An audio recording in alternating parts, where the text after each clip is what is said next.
The game is afoot, gentlemen. But there is a mystery to solve. Hi, guys. Welcome to Mystery Incorporated. No, just kidding.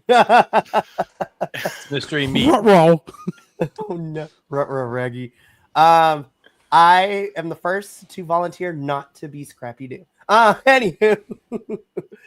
Hello, everyone, and welcome to another exciting episode of the Grapple Gumshoe / Mystery Meat, your Mystery Wrestling review show here at the BC WrestlePod networking, syndicate, conglomeration, podcasting, YouTube, Twitch, Kick thing that we do almost every single day of the week. Because why?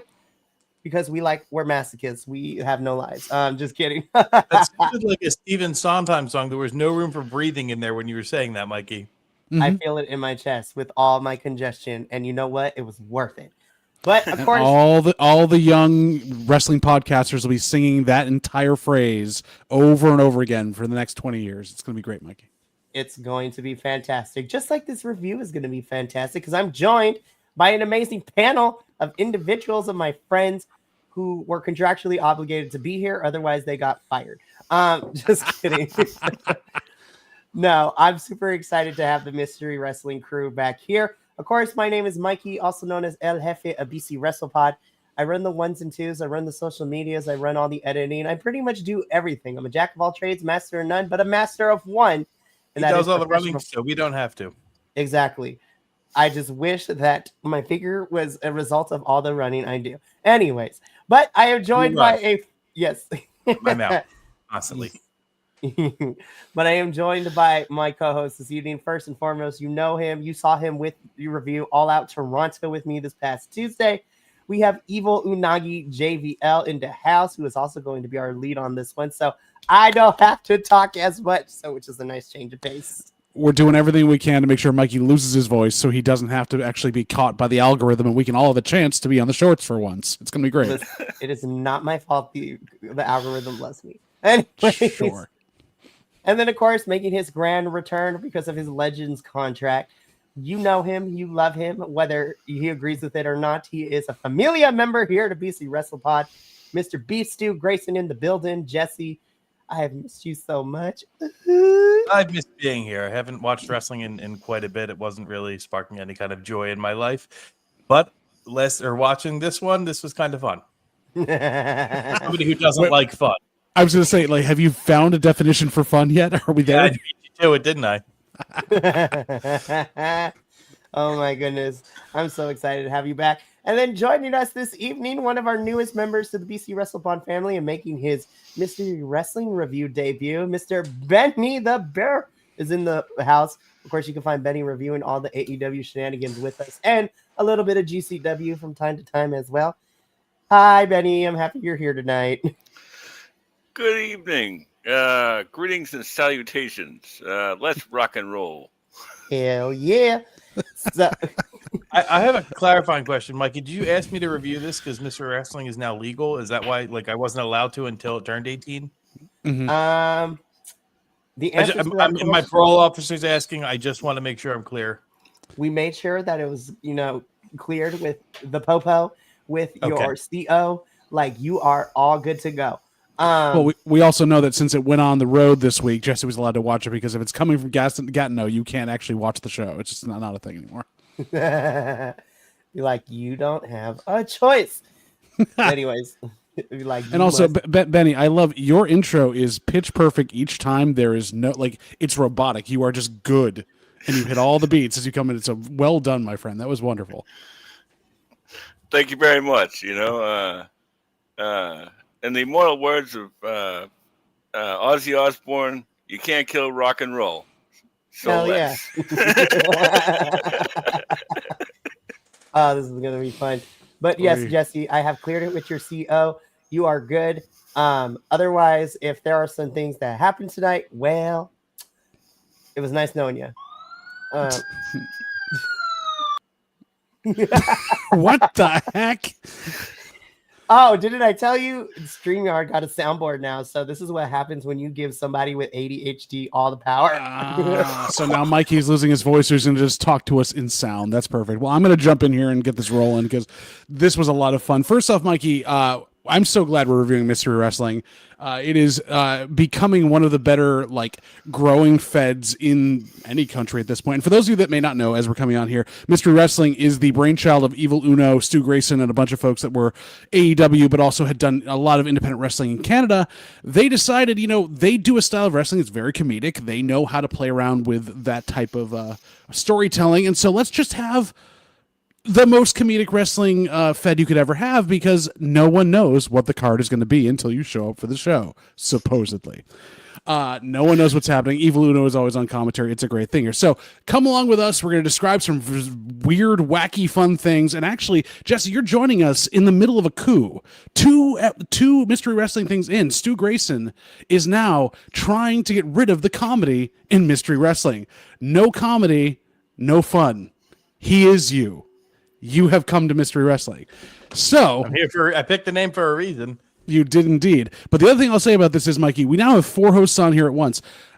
Thank everything out there that Mystery Wrestling is dragging everyone away from the really crappy stuff that's going on in wrestling to something fun, and they all want to come here and review it. So it's always nice to have every one of you on board. Totally not a cult. Not a cult at all. So, Mr. Wrestling 18 comes to us from the Roundhouse in Toronto, Canada this week. For those of you that may have watched a few before, there was a very high ceiling, so aerial moves could be done without taking out the string lights. It was wonderful. And this was a heck of a show where we had our commentary team announced ahead of time. We had Evil Uno and the one and only Simon Miller on commentary. I will say for myself, this is the second best commentary team they have had overall over 18 episodes. I don't know what you two think. I mean, Jesse, you probably don't know a lot of the commentary folks, but you've seen a couple of things here. No, but I'm a Simon Miller fan, so I was very happy to see a familiar face on commentary. And a very funny one, too. It's very, game to play. Benny, what did you think having Simon there as well? I'm a very big Simon Miller fan. And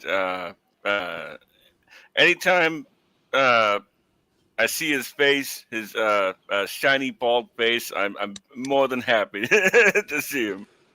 That's what we need there. But they were together on here. Simon was game to play, which some of these commentators have not been. But again, he's no Nyla Rose, so we will have to give that to him. Nyla is the best commentator they have had. She will forever live in my mind. Do the wiener roll. Always good. So we jump in. Yeah, go ahead. He's talking about the commentary team. I think I put in our group message. I'm in the first match, and we've already talking about the softness or firmness of nipples. Bestiality was in there. And then we also have ruffled foreskin, I believe was the phrase that I heard. Yes, ruffled indeed. I know Simon Miller was going down a Shakespearean route about foreskin. It was quite nice. And Uno kept going, and this is a family show, which is just even better because it's on Twitch, and he's trying not to get canceled. So we start our evening as we start every Mystery Wrestling. The one thing you know will happen. The opening match of the night will be the Druid match, where you don't know who's in the match, and usually it's a 4-way dance. This time, it was an 8-way dance, but really just 4 teams. And we've revealed who our teams are here. This was also not just a tag team 4-way match. This was for $100 Canadian, which Uno was out and very upset about on commentary the entire time that he was going to lose lots of money. So in this, we had Sinner and Saints from Impact or from TNA. They've been in there going around. Mikey, I knew you would pop as soon as you saw them there. Well, of course, but also they are our Defy Wrestling tag team champs as well. So that's very true. Good. We had Fresh Air next to them, right there in the red, which we've seen the two of them take each other on at Mr. Wrestling, and now they're doing their tag team there. I did not catch who the folks over in the middle there were. I did not catch their name, and that's what's killing me there. The ones over on the left-hand side with the mask on and everything else. Okay, I didn't catch it because Una was talking over the announcer the entire time. I got the entire night. It was so good. No, so the gentlemen with the championships, those are Kid Lycos and Kid Lycos 2. Their tag team is Lycos Gym, and they are the current Progress Wrestling Tag Team Champions. So they are from the UK. They are fantastic as singles competitors, and as a tag team, they are also fantastic as well. I mean, we didn't really see it too much here in Mystery Wrestling, but they're slowly going down the heel route in Progress Wrestling. So they had one hell of a match at the last show. So well, and I was excited. You can't be a heel here against James Stone and Cruel, who are of Stu Grayson's ilk, here to take out the comedy in wrestling. Gentlemen, a fatal 4-way, which became a fatal 8-way, with a bunch of high flyers and 2 giant meaty boys. Is this not the best way to start off a night, going at each other as hard as possible? I'll open it up to any of you. I loved this match. I loved the way it started. I love the fact that they were able to weave in all the different movesets and didn't have it feel like stodged, because I've seen so many big men versus high flyers and the match just turned into crap. But this was not that, and I really enjoyed it. I like the winner we got, because I thought, of course I don't like fun, but I thought it was so funny that the first wrestling match I watched with Goofy Wrestling ends with the non-Goofy team winning. Like, I just thought, it was like, okay, they know I'm here. That's for me. That's a present for Jesse. Benny, what were your thoughts on that? The one thing that I loved was there was at one point where it was like Cruel and one of the Fresh Air guys, and the Fresh Air guy was like trying to do like a capoeira type of fighting style, and I was like, what is this, Tekken? Like, all right, which one of you picked Eddie? Come on now. Exactly. Well, and of course we had Eddie versus Dark King, because obviously Cruel with his giant mask on. Like, I will say this, Jesse, also, there was a lot of great, it didn't feel like it was like 2 guys in the ring, everyone else outside, because there's not enough room outside for them to actually go out and do anything into these shows. So everyone's involved, they're under the ropes, they're flying around. It was well choreographed to a point, but you're right. The right folks won on this because you wanted to have what was going on to make it a bookended, horrendous night for comedy wrestling as we go into our October show. And Cruel and James Stone end up picking up the win by completely decimating everybody else in the ring after a bunch of high power spots. Mystery Wrestling is known for not only having comedic ends to it, but they have been really technically sound the last couple of shows. And this just shows how to do it, 4 teams correctly when it's a tornado tag match. It was perfect. It was well done. 5 stars. And yes, the non-comedy wrestlers win $100 Canadian, which Uno was not happy about the rest of the night. Up next, we had our mystery bag match, where anything that's in a bag is legal. This was Man Scout Jake Manning versus Cecil Nix, 2 of our favorite folks here. We knew with the Man Scout being in here, there was going to be a tent spot at some point, that it was going to have to be inside the tent. We knew that was going to happen, and Cecil was going to kiss somebody. They always end up doing that. But the thing I wanted to talk about first on this, I don't know, Benny, I know you probably watched it. Jesse, did you watch All Out at all, or have you seen any clips from it? They did an homage, because they were in the same city as All Out, to the Tax and Tables match from Briscoe and MJF the night before, with the gummy bear spots. I have never seen such a horrendous gummy bear curb stomp in my life. That thing just hurt me on the inside. I'll go to Benny first. Benny, 1, did you expect the things they fit into bags and that actually worked out? And 2, did you see the nearly lethal beheading of Cecil Nix coming with a hatchet? I'll answer the second question first, because why not? And with it being a Man Scout, absolutely. And I loved what was the first question? But 1, did you expect all the things they could fit into bags to be in the bags, i.e. the door that was allowed, among other things? I actually love the use of the I'm gonna pull this out, put it in a bag, and then it's legal.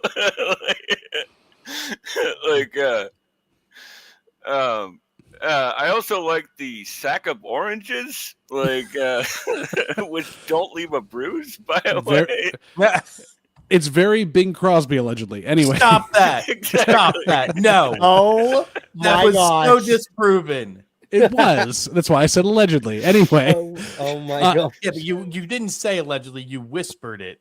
it's true. Jesse, as a man who is coming to learn what fun is, what was your favorite spot in this match, or were there any favorite spots you had that really worked out well for you? I liked the gummy bears bit. I liked the the trail to bait him into the ring, because in my head I'm hearing the the Family Guy, ooh, piece of candy bit like the whole time. Yeah. And then the door's not legal. And then he just puts the bag over the corner of it. Like that was pretty clever for me. And then having, other wrestlers come in and in the sleeping bags. It's just, it was stupidly creative, but that's what this match needed. And it was a lot of fun. Mikey, I want to ask you, you've been up to date on this. The continuing saga of the cameo of Jason Exile, who is definitely alive. How well used was this time? I freaking loved it, and even at meet and greets, he's still in character like that. He's so like good. So good.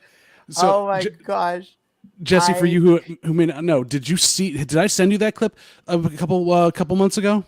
Probably did. It doesn't mean I remember watching it. A literal pick your poison match. It was a pick your poison match. Okay, and Jason Exile drank the poison and died. He has been at every Mystery Wrestling since. He is definitely alive, and he just lays in the corner where this is put in the ring, and there's this not dead body in these matches, and the crowd chants, "He's alive! He's alive!"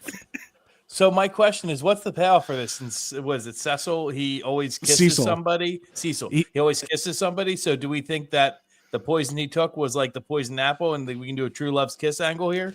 I wouldn't put it past Mr. Wrestling to have Cecil kiss him away at this point, but Cecil's still waiting to see what happens to London Lightning, who has been completely thrown out of Mr. Wrestling. But Mikey, I like Jason Exile, any other high spots for you that you want to talk about in this match? I was being looked at crazy because I was watching I was watching most of this in the car on the way home from LA after GCW. And so I had Mama Willow literally looking at me like I was nuts as I was crying of laughter during Cecil reading the paid advertisement spot in the middle of this match. I forgot about that. The kitten mitten spot. Like, this is a paid advertisement. I'm just like, I need more companies to do this because this is ridiculous, and I loved it. I'm just happy that Cecil didn't have to wrestle himself and do a one-man match again, because he's done that before. How that man pulls it off, I don't know. Also, the spot in the tent is always fun. He nearly got dragged in Jake Manning. It was a fun match, but the hatchet scared me because they were this close to hitting Cecil. He didn't duck fast enough. But your winner ends up being Cecil Nix. He wins the everything in the bag is legal match by getting Jake Manning's hatchet stuck in a door and doing a schoolboy roll up in the gummy bears. If any of those words in that order sound fun to you, please go check out this show. We move on to our first match of the night, which was kind of standard, bog standard match in a way. We had Alexia Nicole versus Emi Sakura. And Emi's back for a second round in Mystery Wrestling. And gentlemen, we have been saying for a while that on other podcasts that Emi, training up most of the Joshi wrestlers, doing what she's doing here, and being kind of that standard bearer, she can get a great match out of anybody. But Alexia Nicole gave her a run for her money in this one. She was all over the map. Benny, some highlights from you. I'd love to hear what you took away from this. Yeah, Emi Sakura. First of all, bow down to your queen of slime.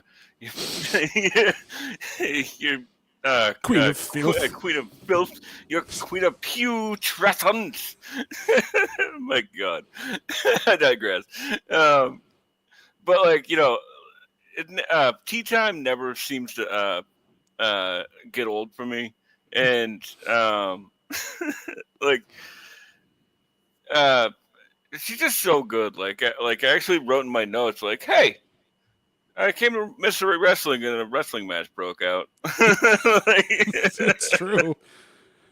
The crowd was into this too. The crowd was with them for a lot of this match, and this Toronto crowd was hot. Jesse, two-part question for you from me on this one. One, you know Emi very well from ROH and a bunch of other places we've seen her. You've seen her work. This was probably the cleanest match we've seen her have in a while, and she was really fun to do. But also, could you see half of it because of the glare coming in from the windows behind them half the time?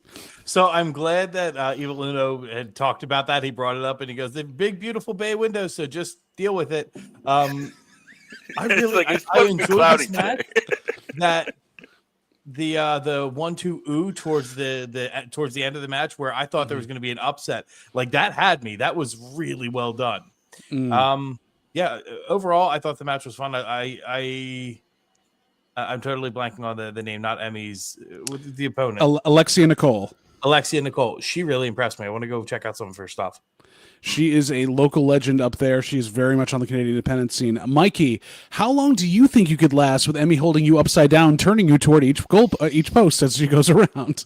I would crumble like a piece of paper immediately, but that's for a variety of reasons. Anyways, no, I am such a big fan of Emmy. Again, been kind of a day oneer for AEW, as well as, commentary reminded me, like, oh, damn, she has been in the industry for almost 20 years. I'm just like, oh, damn. I was like, all right, Emmy. And it definitely shows here. She has, if you go back to some of her back catalog, she's got some matches against Bull Nakano, like late in Bull's career. Got some amazing stuff in the original Stardom that was like really fun. She's the wealth of knowledge you want, and she seems like an amazing person otherwise to kind of like be an ambassador for this. I'm so glad Uno can get her to come out to these things and get to because that her versus Maki Ito at 4 was literally one of the best matches I had seen in a while, including both of them crying at each other and then Emmy slapping the shit out of her. But this was a nice palate cleanser for what was going on in the evening to have this happen, because we had this and then we had an explosion in the ring. Gentlemen, first off, those of you that know her from AEW, how confusing or happy were you to see Aubrey Edwards just pop out of nowhere to be the second cheered referee of the night? Because in Mystery Wrestling, we hate referees. I lived because Aubrey is great and no one can tell me otherwise. That's true. Yeah, I was very happy to see her. Jesse, you did get to experience, though, every other referee except for the one for this last match. Yes, as they should. Just they are hated. Exactly. But we had the Hex, which is Marty Bell and Allison Kay, come out to take on special guests Penelope Ford, I've only ever seen it written, and the Bunny, the Final Girls. And I was talking to Mikey on the chat about this when it was going on. The Oh My Lord came out because I was, oh my, what's happening on this? When Penelope Ford showed up, I didn't know, are we going to get Megan Bayne? Are they dragging both of them over from All Out? But no, the Bunny makes her return to pro wrestling after 3 years to fight her podcast co-host. This was ridiculous. Jesse, how did you feel seeing the Bunny reappear? I know you've loved her in a lot of stuff. You've enjoyed her work. This must have been amazing for you to see her there. I liked her when she was with the Butcher and the Blade. I liked pretty much all of her stuff in AEW. I was happy to see the Final Girls. For some reason, it may not have been match of the night for everyone, but this was my favorite match because seeing her return, I was very excited, and just like in ring work, not in physical form, but in ring work, she looked good. But the only other very distracting part of this night was can we rename the Hex the Cheeks? Holy crap, holy butt cheeks. Let me tell you something. When you get, these are both girls. When you get a very built, very good, white girl, and Dominicana and Miss Marty Bell, you in for a good time. Just putting it out there right now. I wasn't complaining, so we're clear. But the drop kick to the butt, and I'm going, well, I really hope you don't miss that target or bounce off it. And that's me saying that. Speaking of which, though, Benny, the cameramen on this match, they seem to get a lot more low shots, and we're definitely in the corners a lot more. Did you feel like this is more dynamically shot, or do you feel like this was just a lot of just letting them play? Because they wanted to focus on the Bunny so much for her return, but obviously there was a lot of action going on. Benny, oh, that was me. I'm sorry, Benny, not Bunny. Well, I was saying the cheeks are there, so you're watching, so I understand. But yeah, this was honestly my match of the night, simply because I love seeing. I was always a big fan of Allie, the Bunny, and I'm also a big fan of the Chainsaw Girls, their podcast. The Bunny and Allison Kay. And one thing I got out of this, I was like, wow, Marty Bell, how is she still a free agent? It's unbelievable. She was having fun. She was all these girls were having a lot of fun, and it really came through the camera, or it came through the screen. Mikey, do we think that the Bunny's kind of gotten the rust off? She's ready to go, kind of jump back in full time, or this was kind of a nice just hello to her? It was a nice hello for sure. I think for me personally, I think she does have a little tune-up, but I will say I think she's further along to be ready to come back to full in-ring action than a certain Mad King that happened in Toronto the day before. But God, I love Eddie Kingston. I'm just putting it out there. Love him. But we got to tune him up a little bit more. But yeah, and to kind of to your point, Benny, like I'm also asking myself this question too, because I know that the Hex had a stint in TNA about this time last year, and they had an amazing match. Shit, Jordan Grace and Marty Bell was amazing, and that match was awesome. And the fact that neither one of these girls have been signed full time anywhere is kind of crazy, especially Marty Bell. And I know, I don't know if it's been released yet, but they've been teasing this documentary that has, the Hex, Mercedes Martinez, like the women wrestlers on the independent scene who've been doing this forever. And so I'm just like, I 100% agree. I think from an in-ring wise, this was probably my favorite match of the night. When we get to just the nonsense, we will talk about that a little bit later. But hot damn, I love these four girls individually, and this was a really fun match for me to watch. This was the best worked match we had that really drew me in for a lot of different reasons. I also love that they were fine to break kayfabe at the end. They gave hugs and kisses. They were so happy to do it. Walked out together, but the crowd was rabid at this point for this entire match. It was insane. And Aubrey did her job to a T. And it was like we had that high. How can you follow that? You need a Destructo match to follow this up. So we had our Doorway to Hell match, which both Uno and Simon had no idea what the rules were. Don't understand what this is. But we all knew who was coming out. It was a trios match. This was Mark Wheeler and Jesse Deep with Punch, Kick, Chop. And I forget his last name. I don't know what they were calling themselves last night, but that trio versus the Tabernacle de Triomphe, TDT, who are known to come out with their electric guitarists and just have door matches that are everywhere. And then Uno got to do his whole spiel about the fact that he gets wholesale doors, and these are actually cast-offs. And here's the entire thing is just describing doors like an autistic person going off on their favorite topic. It was ridiculous. We prefer Tylenol people now. Oh my God. Okay. Well, this has been a great show, y'all. It's acetaminophen, not acetaminophen. Okay. Lord help me. Acetaminophen. God, Jesse, I've missed you so much. I'm gonna seat myself out. That's good, Benny. All right, I'm more of an ibuprofen, but still, it doesn't really matter. We're gonna get into this match. I'm in the Naproxen, actually. Ooh. You can leave at this point. Anyhow, what we're working with here, there were two parts to this. I don't know if you all caught this halfway through. One of the members, I think it was actually Jesse D. I think it was Jesse got actually injured in the match very early on. So this became a 2-on-3. They didn't lose steam anywhere through it. They did every high spot they could think of. I don't think they messed too much with the electric guitars, which is weird, although the audio was a little strange. For everybody out here, we obviously have plunder matches in a lot of places. You have your standard stuff, and tables matches are one thing. But how was a doors match better for you in a lot of ways than maybe your standard box standard tables match you usually get? Anyone can answer this. I was more frustrated with the audio of this match because I wanted to listen to the guitar playing because that's the style I like. It was really good. I'll send you Mr. Wrestling 5, Mr. Wrestling 8, and a couple other ones where TBT come in, and it's in that small venue, and you cannot hear anything else except the guitar. Perfect. Mikey, Benny, what do you think? I just for you it's fun. There. Okay. For you it's fun.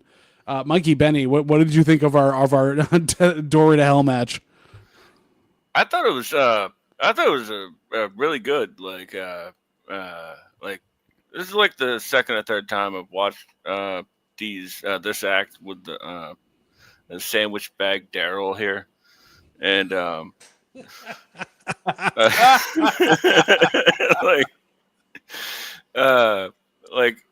thought that I saw them that guy that got injured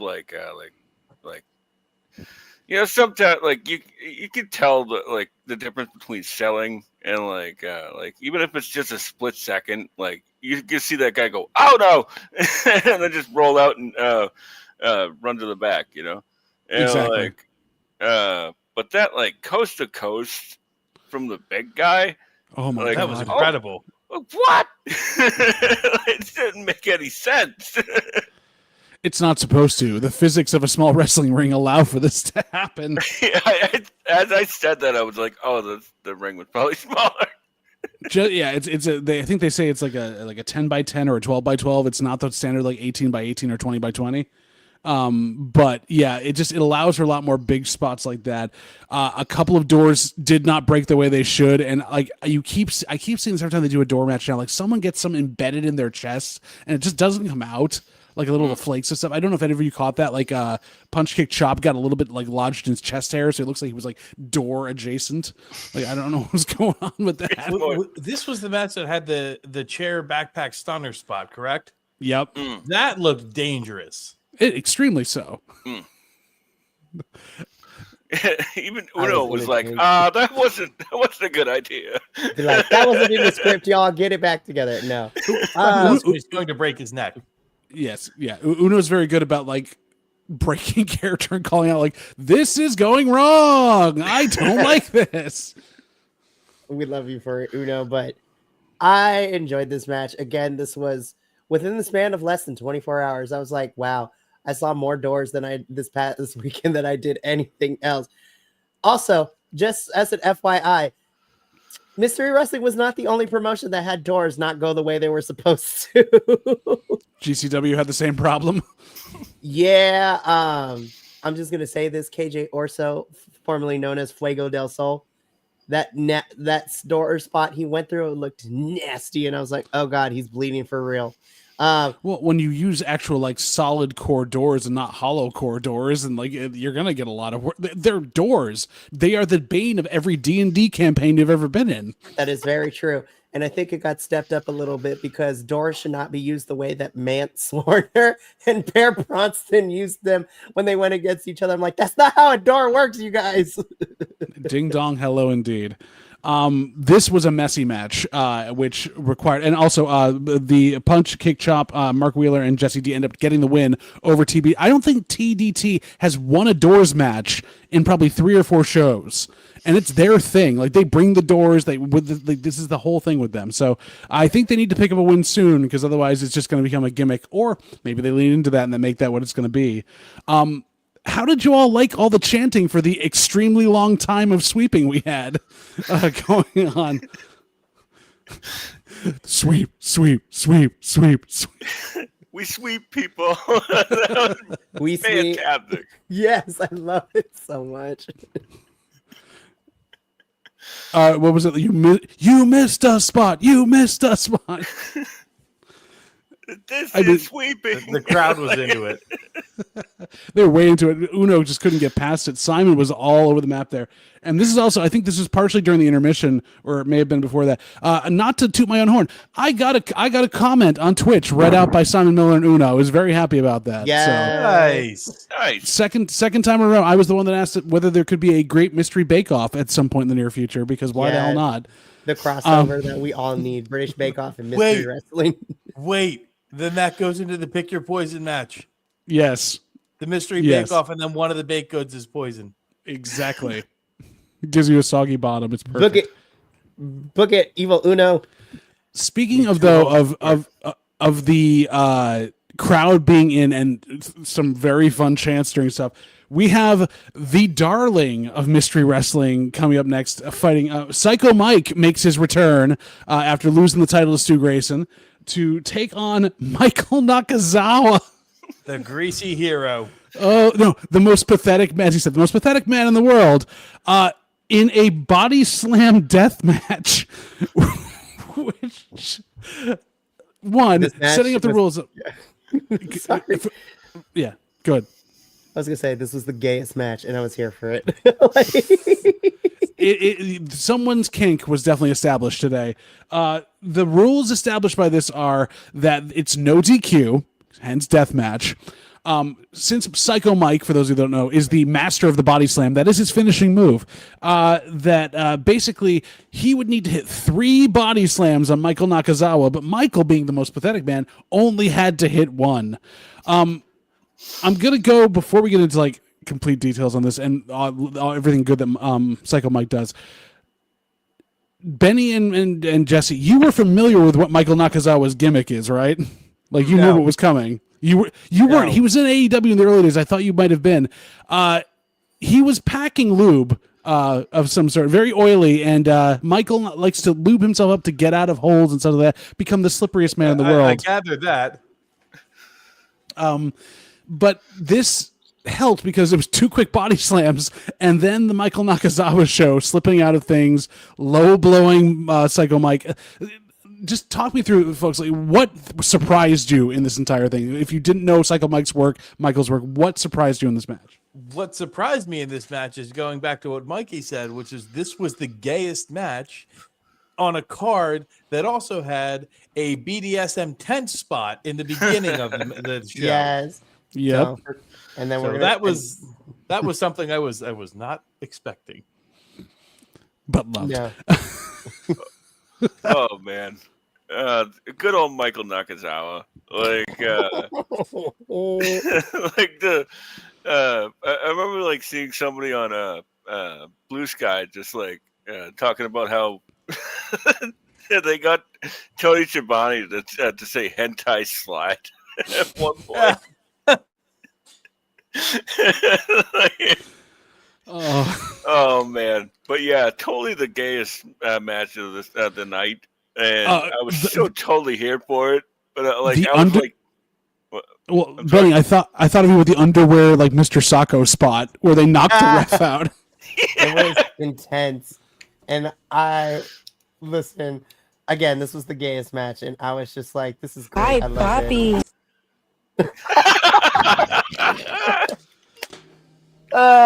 Also, when I saw the dongs come out, it was just like, it was great. I loved it. We love it here. Mike, you finally got the soundboard in. But also, Jesse, you got to experience. Psycho Mike is the best person to ever work the hard cam. He always knows where the hard cam is. Yeah, and the crowd always knows to tell him to work the hard cam too. And they want more body slams, but between that, the removal of the underwear, the back and forth, the low blows that didn't work, the punches to the crotch, and then pure comedic gold. Nakazawa is fully slick, and Psycho Mike goes for his like repeated headbutts outside down to the ring, and he can't do it. He keeps sliding off his head, and he has to towel him off. And I love Uno comedy going, he could just towel him off with the whole body if he wants. Like, he could just do that. Like, we've proven the towel works to get this stuff off of him. Why is he not toweling his body down? And Simon goes, I think that's a different wrestling podcast there, Uno. We're not going to be watching that here. It's a family show. It's a very family show. This was spectacular. This is a great match all between. It could have been match of the night, but I think it was just a little too overblown for me. I don't know what you all think, but it was a fun time to watch all this happen. And then them cleaning the damn ropes with the underwear. I don't know. Like, what do you all think?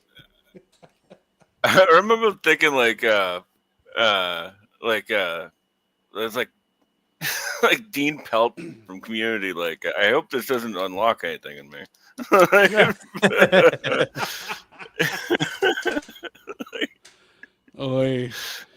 definitely unlocked a few things in there. As you said, like that. I'm sorry. I said unlocked a few things in all of us, apparently. Exactly. Achievement unlocked. Not a trophy we wanted. Before we jump to our final match, we got a big announcement. We got an announcement that Mr. Wrestling is going back to Gatineau next month and November, but Abaddon will be joining them next month for Halloween because it's Abaddon season. So cannot wait for that next month. But then they're going on tour in January to the UK. They're going international. So smartly so, they're skipping the US. They're going to the UK, and hopefully we can get them to come other places. But at least there's enough groundswell underneath Mr. Wrestling to have it go other places. So I'm excited to see where it grows to. Don't ever get bigger than what you are, though. Like, please stay in those small rings in the bingo halls. That's part of the charm. But we jump from there. We get that big announcement multiple times, and we have them scrubbing the ring up to try to get Michael Nakazawa's lube out because we have the next part. It was nuts. But yeah, I mean, on top of that, we got 19 in October, 20 in November, might I add. And then 21 is going to Cardiff, Wales. I was like, all right, there's a lot of UK wrestlers that are hilarious. I need to be on that show. I'm just saying. One of these has got to have Dalton Castle back, though. He's back. He needs to be Oh, my there. God. Yes. Him and the Outrunners is the team I did not know I wanted. Oh, it's such good things. But we jump then to... We come to our main event. Stu Grayson comes out. He's going to defend his belt. He's coming out with his boys. And they send the rest of they send James Stone, and Cruel back to the locker room because Stu Grayson's being put in a gauntlet match with 7 other opponents or more that will come out every 2 minutes or so, which I loved the different timings on this, which just made no sense. It was nuts. No. Be prepared for this graphic because it was a bitch to get everybody to fit on one thing. So It was a bitch. prepared. It was a bitch to get them all to fit in one ring. It was a lot of like one person back and forth, but trade-offs. So Stu, Jesus Christ. Look at that. Stu Grayson versus Brent Banks, who came out first. Von Vertigo came out second. A rampant, wild Kip Sabian, who has his back turned to the camera here, in third. And also Kip Sabian actually getting to do something instead of just being Nick Wayne's bitch. Or bleeding. We had A Bear, who got unmasked because Stu Grayson doesn't like fun. Very Jesse moment there to break the thing there. He's lucky it wasn't Cocaine Bear who won that match. Then Amir Jordan, Gabriel Fuerza, and then Joe Jobber, who is get the intro. Of course, he's a jobber. He doesn't get the intro, but he comes in last. And Joe Jobber, as Uno was telling us, star of the 24-hour match for charity, which he apparently fought. He fought Jason Exile for a little bit in that match. So it was a jobber losing to a corpse. It was crazy. I'm sorry, he's not. He's alive. He's alive. He's alive. He's alive. I'm gonna leave it here. There's a lot to go through with this one. A lot of different spots here. Give me your highlights, boys. Benny, we'll start with you. Go to Jesse, then to Mikey. Like, give me your highlights of this long ass match, which wasn't that long for a gauntlet match. Okay, so the highlight that for me was this Brent Brent Banks, Brent Moneybags, Brent Banks. Apparently, he saved money on a tan because he he has like the t-shirt tan. And it's like right there, like as soon as oh, but I digress.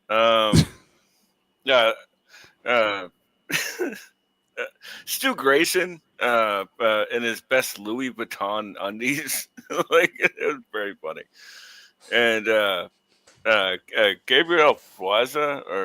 I'm terrible at that. My apologies. But that guy has some flips, huh? Wow, he has all the flips, and there was so many kip ups, but not by Kip Sabian. Not at all. He does not live up to his namesake.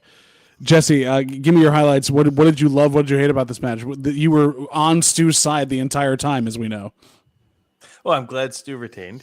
I wanted Joe Jobber to get the superplex off. I really did. I knew he wasn't going to, but I would have popped if he did. As much as I did like the unmasking of the bear, because that's nonsense. This is zero nonsense. He didn't have to break the bear's neck. That was a bit of overkill, pun fully intended and supported, I know, from this group. And then I got really excited and then quickly disappointed like a roller coaster when Von Vertigo came out. Mm-hmm. Because at a passing glance, I was like, holy shit, I thought it was Dalton Castle. He's got the long hair, but he's a lot smaller. Yeah, it was the hair and I think it was the color scheme that got me.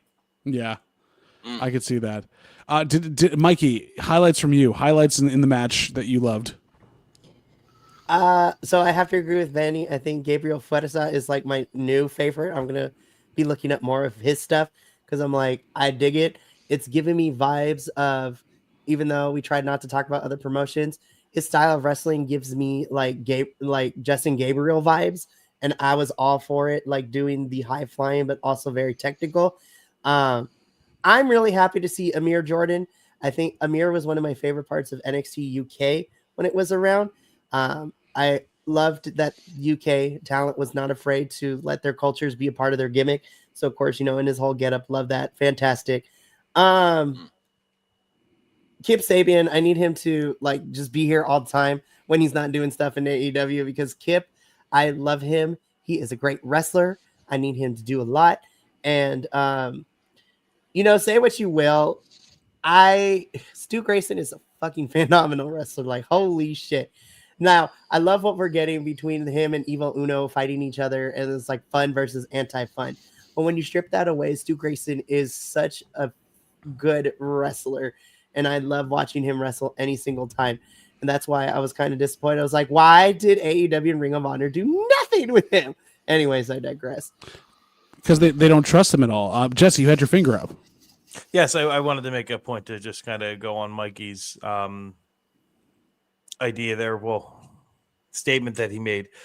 Chris Sabian, like, fuck that guy. Just because it's so unfair how handsome he is. I mean, Chris Sabian is cute, but Kip Sabian, they might be brothers. Who knows? That one, yeah. Kip Sabian, yeah. Sorry. It is unfair. It is absolutely unfair how objectively handsome he is. Mr. Penelope Ford is very, very handsome, yes. Him and Penelope are so unfair. I was just like, I look at both of them, I'm like, I think I'm pregnant, you guys. I'm not even going to lie. That's not what my brain went to, but okay. I will say also, well-played heel work. Kip leaving, sneaking back in, just to tell Stu to do a good job, and leaving again. It's so well put together. I love Kip so much. Joe Jobber, I'm glad he didn't eat the pin because he's still undefeated. As a jobber, which is the best part. This is just it's they play on every trope of one of these gauntlet matches and just took it to the extreme of what it could be, and then Stu just brought it all back to go, no, we're actually wrestling here. This isn't fun. Yet you could tell he was having fun. Stu ends up winning the match. Uno getting very upset throughout the entire end of it as people start going down and Kip leaves. But honestly, right call on this one, because we get the setup at the end of the show. Stu calls out Uno to have a one-on-one match and gives him that line of, do you want to be your champion in your own fed? That thing of like, yeah, Mr. Booker man, you got to book yourself to be champion. Let's see you do this. It just the grit with that, taking that on. We are getting actual long-term storytelling better than Triple H ever thought. No, Jesse. I think you're on board with that. Listen, we gonna can talk. He come by? Honestly, him and Scarlett would be great.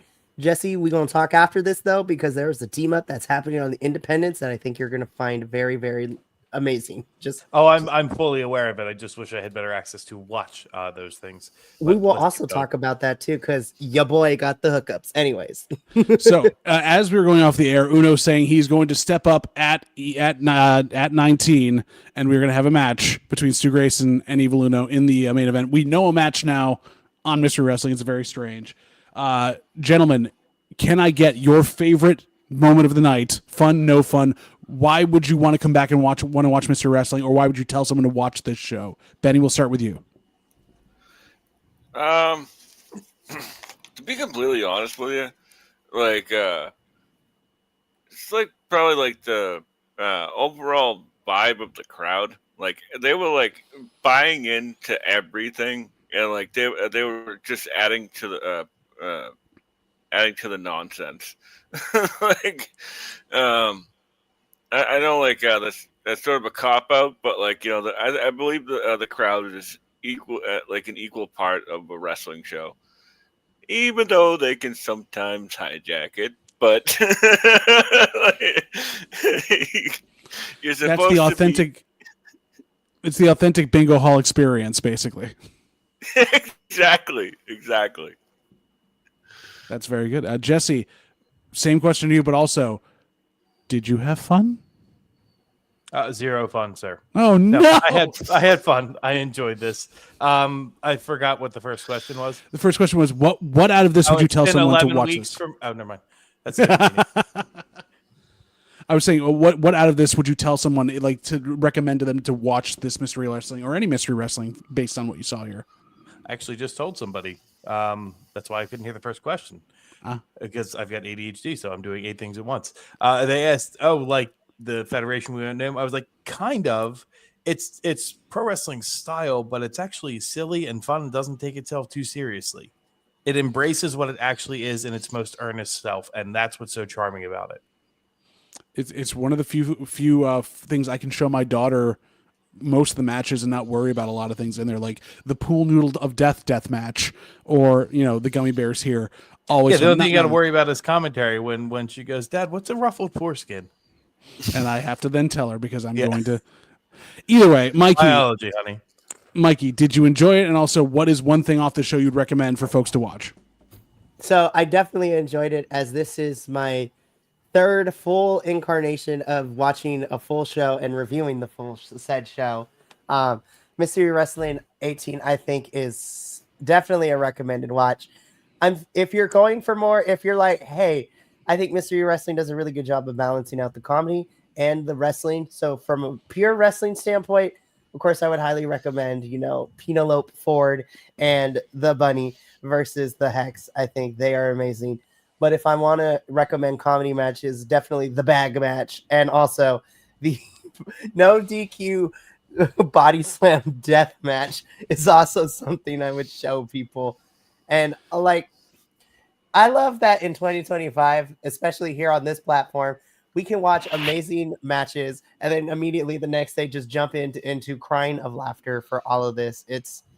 And the amount of people that have also come through here too, like looking at past mystery wrestlings, we've had like a Speedball Mike Bailey, Josh Alexander, Darius Martin come through, Emmy, Maki. We had Chris Statlander and Jordan Grace at one point too. Orange Cassidy, Dalton Castle. This is amazing, and honestly, it's one of my favorite things that has recently been added to my repertoire. But if I had to, head buried in the sand like an ostrich, forced to, pick 2, Hex versus, the Final Girls, and of course, Michael Nakazawa versus Psycho Mike. So I had a great time with this, and I'm looking forward to the spoopy edition in a couple of weeks when we get Abaddon, our favorite person on this platform. Love them, love her. It's so good. Very good. And I will say this too: we're not sponsored by them. We are not given any money by Mr. Wrestling in any respect, because honestly, we couldn't win the $100 Canadian if we tried. We are not, Jesse. I tried. Bye, Jesse. We will say this. Or at least I will say this, and these are my opinions here, Mikey. Whether the podcast backs me on it, I want to say this. The way Mystery Wrestling gets its stuff done is either by you go on Twitch and send subs, or you go and support their Patreon. We have our own as well, but this, for the price you pay, the stuff that you get out of it, and the amazing shows you can get, I cannot recommend highly enough, because you pay in once, you get the entire back catalog. You can go back and watch them for free on YouTube through those links. It's so worthwhile, and it's so accessible and easily gotten into. So if you get a chance to, and you want to laugh and enjoy the art form we all love, go and watch Mystery Wrestling. Or you can watch the Crusade Against Fun. That's true. You could join the Crusaders, who are notoriously on the right side of history whenever things go against something else. But any final thoughts from the panel before we go to our outro here, and Mikey will take us home? We lube people. We lube people. We lube people. We lube. Oh, now I got the Hurt Syndicate and lube. So let's take us on before that transpires. Don't forget the acetaminophen. Oh my God. That's going to be the newest tag team. Oh Lord. Anyhow, from all of us here at the Bi-Conics Wrestling Podcast, for Benny, for Jesse, for Mikey, and myself, JVL, thank you for joining us tonight on an odd Thursday to go over Mystery Wrestling. We do it once a month. Please check out our rest of our programming. Mike and I did a great review of AEW All Out that we have up on the channel right now. We've got a lot of stuff coming up the rest of the week, right, Mikey? A lot of more CMLL and GCW stuff coming up? Yeah, so I can definitely give you a sneak peek at what the remainder of the week looks like, which is Friday and Sunday. So let's take a look, shall we?